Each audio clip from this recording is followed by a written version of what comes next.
படிக்கும் ஆர்வம் எனக்குண்டு, என்ன ஏது என்றும் பாரா, கிடைத்த காகிதம் பொட்டலம் யாவும் நூலாய் போகும் என் கையில்.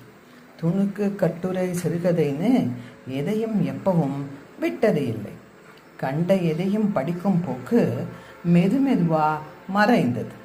கருத்தை மனதில் வாங்கி கொண்டு வேணும் வேண்டா வேறுபாட்டை பிரித்து அறியும் மதியும் பெற்றேன். வாழ்வு நெறிக்கு தேவையான பொருத்தமான புத்தகத்தை தேர்ந்து எடுத்து படிக்கும் திறத்தை வளர்த்து கொண்டேன். விழிப்பினோடு இருக்க எனக்கு பேருதவியானது இத்திறம். ஆமாம், உண்மைதான். படிக்கிறோங்கிறது ஒரு நல்ல பழக்கம் தான். ஆனால் எந்த மாதிரி புத்தகத்தை படிக்கிறோங்கிறது ரொம்ப முக்கியம்.